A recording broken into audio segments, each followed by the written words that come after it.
তারই এরকম আজকারাতে বা উস্কানিতে হয়তো এরকম একটা মবের সৃষ্টি হয়েছে যার কারণে শিক্ষার্থীদের এই হামলাটা সংঘটিত হয়েছে।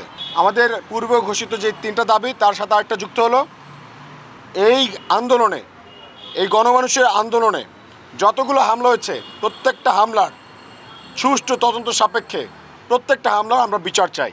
শান্তিপূর্ণ এই আন্দোলনে, শান্তিপূর্ণ এই অনশনে আজকে অনাকাঙ্ক্ষিতভাবে একটা যদিও হচ্ছে স্টাফদের ড্রেস পরিহিত একটা দল তারা মব সৃষ্টি করে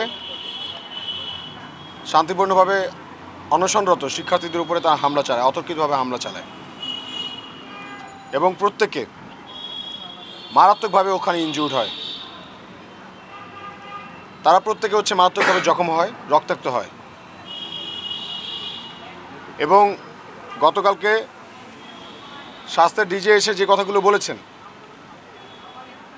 যে শিক্ষার্থীদের এই দাবি অযৌক্তিক এবং প্রশাসন যদি কেউ আন্দোলন করে প্রশাসন সেক্ষেত্রে হস্তক্ষেপ করবে। আমরা মনে করি তারই এরকম আজকারাতে বা উস্কানিতে হয়তো এরকম একটা মবের সৃষ্টি হয়েছে যার কারণে শিক্ষার্থীদের এই হামলাটা সংঘটিত হয়েছে। আমরা এর তীব্র নিন্দা জানাই, আমরা এর তীব্র নিন্দা ধিক্কার জানাই যে একজন ডিজি, একজন দায়িত্বশীল মানুষ হয়ে সে বরিশালে এসে আন্দোলনরত শিক্ষার্থীদের উপরে এবং জনতাকে অসম্মান করে সে উস্কানির মাধ্যমে এমন একটা মব সৃষ্টি করে এমন একটা অনাকাঙ্ক্ষিত ঘটনা তিনি ঘটিয়েছেন।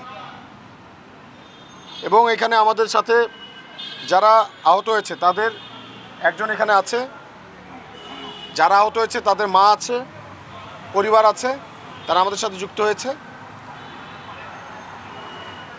যেই ঘটনাটা ঘটেছে এটা তো মানে আমরা সবাই অবাক হয়ে গেছি, কিংকর্তব্য বিমূঢ় আমরা প্রত্যেকেই। ডিজে যেই সুরে কথা বলেছে এই সুরটা আমাদের কাছে খুবই সুপরিচিত। ঠিক 2024 আমরা যেমনটা শুনেছি। আমরা কোনোভাবেই এমন একটা অনাকাঙ্ক্ষিত ঘটনা চাইনি। সেই জন্য আমরা রাস্তা ব্লকেটের বদলে আমরা কিন্তু অলমোস্ট সবাই অনশন কেন্দ্রিক হয়ে গিয়েছিলাম। আজকে গণ অনশনে ডাক দিয়েছিলাম, আমরা শান্তিপূর্ণভাবে অনশন করব বলে মনস্থির করেছি।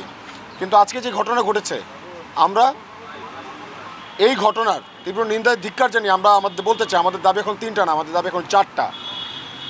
আমাদের পূর্ব ঘোষিত যে 3টা দাবি তার সাথে আরেকটা যুক্ত হলো এই আন্দোলনে, এই গণমানুষের আন্দোলনে যতগুলো হামলা হয়েছে প্রত্যেকটা হামলার সুষ্ঠু তদন্ত সাপেক্ষে প্রত্যেকটা হামলার আমরা বিচার চাই।